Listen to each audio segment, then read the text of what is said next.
ప్రభునందు ప్రియమైన సోదరులారా, ఫిలిప్పీయులకు రాసిన పత్రిక 2వ అధ్యాయం 7వ వచనంలో మనుషుల పోలికగా పుట్టి దాసుని స్వరూపము ధరించుకొని తను తానే రిక్తునిగా చేసుకొనెను అనేటువంటి ఈ మాటలో మనుషుని పోలికగా పుట్టి అనంటేనే అందులోనే మనకు మనుషులు ఈ లోకంలో పుట్టినటువంటి వాళ్ళని ఎవరిని కూడా అట్లా పిలవరు, మామూలుగా పుడతా ఉంటారు. కానీ ఇక్కడ మనుషుని పోలికగా పుట్టి అనంటే మనుషులు కానటువంటి వారు ఎవరో పుట్టారు అనేటువంటి భావము అందులోనే మనకు అర్థమవుతుంది. మనుషులమైన మనము సృష్టికర్త అయిన జీవన దేవునికి తిరుగుబాటు చేసి మన క్రియల వలన అపవిత్రము చేయబడి దేవునికి దూరస్తులుగా మనం ఉన్నప్పుడు పరిశుద్ధులైనటువంటి దేవుడు మనల్ని రక్షించడానికి ఆయన ఉన్నపాటును అట్లనే వస్తే ఒకరు కూడా బ్రతకడు. కాబట్టి ఆయన మహాకాశములు పట్టజాలైనటువంటి స్వయం భవుడైనటువంటి జీవం కలిగిన సర్వాంతర్యామి అయినటువంటి సర్వజ్ఞాని అయినటువంటి సర్వశక్తిమంతుడైనటువంటి ఎప్పుడు అంతటా ఉండగలిగినటువంటి వాడుగా ఉన్న జీవం వెళ్ళిన దేవుడు కనుక ఆయన తన యొక్క రూపాన్ని మార్చుకొని వస్తేనే తప్ప మనుషులకు రక్షణ కలగదు అని ఆయన మనుషుని పోలికగా పుట్టాడు అని మనం గమనిస్తాం. ఆ మనుషుని పోలికలో పుట్టినటువంటి ఆయన మనుషులు సమీపించలేని ఆ మహా తేజస్సును ఎలాగున ఆయన వదులుకుని వచ్చాడు అనేది మనం జ్ఞాపకం చేసుకుంటాం. అందులో దేవుడు మనల్ని రక్షించే విషయంలో ఎంత ప్రేమ శ్రద్ధ కలిగి ఉన్నాడో మనం జ్ఞాపకం చేసుకోవచ్చు. అలాగే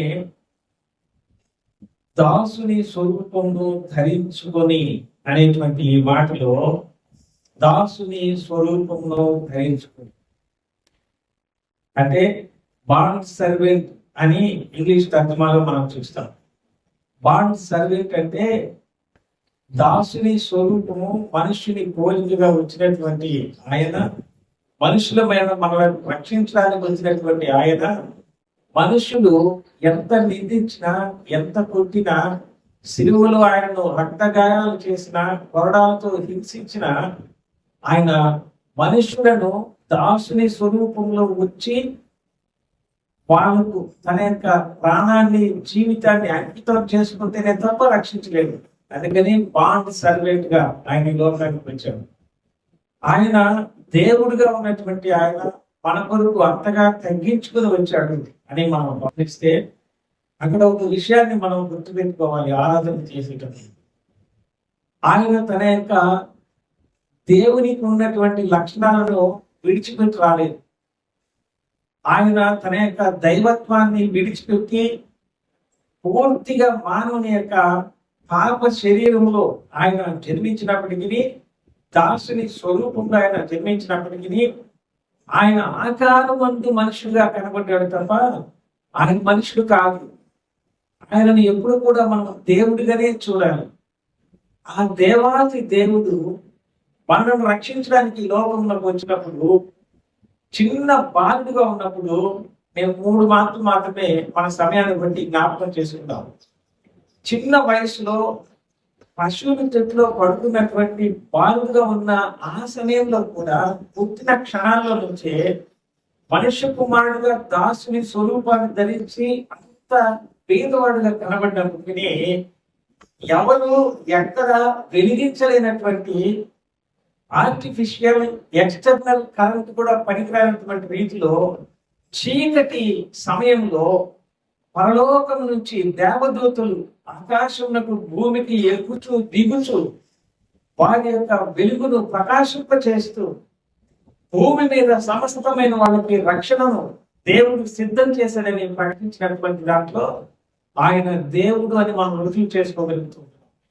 అలాగే అందరూ అలవాటు ప్రకారంగా వారి ఇళ్ళకి వెళ్ళిపోతూ ఉంటే యేసు ప్రభు ఒలివ కొండకు, ఆ ఒలివ కొండ పశ్చిమ దిగువ భాగంలో ఉన్న గెత్సెమనే తోటకు అలవాటుగా ప్రతి రాత్రి అక్కడికి వెళ్ళి ఆయన దేవునితో గడిపేటువంటి వాడుగా మనం గమనించినట్లయితే ఆయన సిలువ మరణానికి వెళ్ళేటప్పుడు ఆయనను పట్టుకోవడానికి వెళ్ళినటువంటి వారికి తనను తాను నేనే అని ప్రత్యక్షపరచుకున్నప్పుడు వారు అయిపోయినట్టుగా మనం చూస్తాం.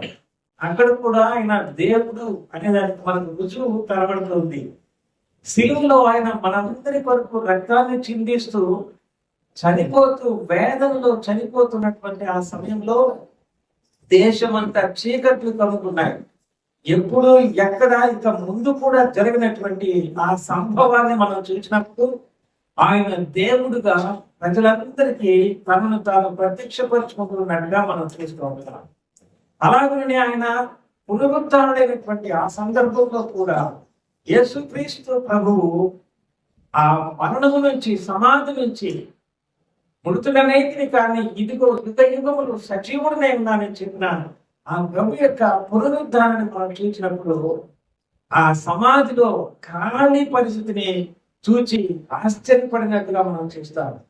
అంతేకాకుండా మహిమ గల ఆయన దేహము తొలగి శరీరధారిగా మరణించడానికి ఉన్నప్పుడు ఆయన ఎక్కడికి వెళితే ఆయన యొక్క సన్నిధి ఉండేది, ఆయన వాక్కు కూడా వెళ్ళి ఆయన పనులు జరిగించేది. కానీ ఆయన మహిమగల దేహముతోటి ఎక్కడికైనా ఎలాగునైనా ఆయన వెళ్ళగలిగినటువంటి వాడుగా ఉంటూనే ఆరోహణమై తండ్రి దగ్గరికి తిరిగి వెళ్ళేటువంటి ఆ సందర్భంలో మనుషులందరూ చూస్తూ ఉంటుండగా ఏ విధమైన వాహనంతో నిమిత్తం లేకుండా ఆయన మేఘారుడై ఆరోహణమై వెళ్తున్నట్టుగా మనం చూస్తూ ఉంటాం.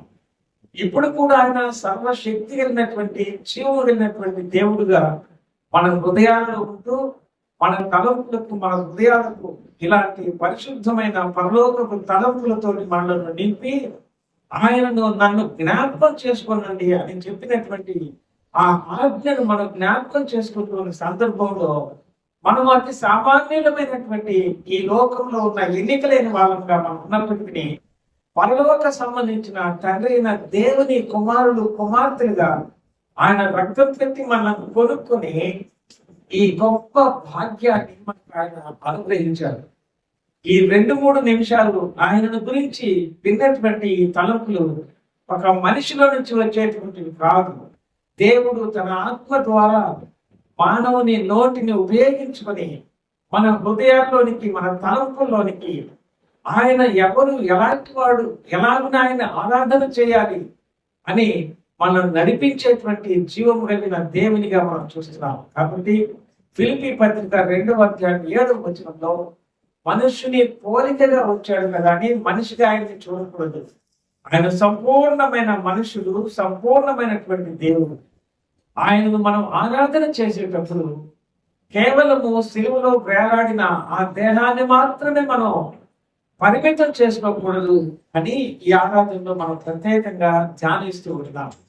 ఆయన సిలువలో వేలాడినటువంటి ఆ సన్నివేశాన్ని చూస్తూనే అనంతుడైనటువంటి మహాకాశములు పట్టజాలైనటువంటి ఆ గొప్ప జీవం కలిగిన సృష్టికర్త అయినటువంటి దేవాది దేవుణ్ణి మానవులమైనటువంటి మనము ఆరాధన చేయడానికి, ఆయన పరిశుద్ధుడు కనుక పరిశుద్ధులముగా ఆయన ఆరాధన చేయడానికి ఈ లోకంలో ఎక్కడా లేనటువంటి వసతిని పరిశుద్ధమైన ఆయన రక్తం పెట్టి మనల్ని పవిత్రపరిచాడు కనుక ఆ గొప్ప దేవాది దేవుని యేసు ప్రభువుని జ్ఞాపకం చేసుకుంటూ ఆయన పొందిన శ్రమలు, ఆ వేదన, ఆ రక్తమును, శరీరమును, నలుగొట్టబడినటువంటి ఆయన శరీరమును జ్ఞాపకం చేసుకుంటూ ఇలాంటి దేవుని ఆరాధన చేసే ఇంత గొప్ప భాగ్యముని మనకు దేవుడు అనుగ్రహించాడు అని హృదయాలతో కృతజ్ఞతతో నింపబడినటువంటి వారముగా, విశాలమైనటువంటి మనసు హృదయం కలిగినటువంటి వారముగా, ఆత్మతో సత్యముతో యథార్థముతో ఆయన్ను ఆరాధన చేయాలని ఈ చిన్న వాక్య ధ్యానంలో మనం చూస్తున్నాం. అలాగే ఆరాధన చేయడానికి ప్రభువు మనలను నడిపించుంటారు.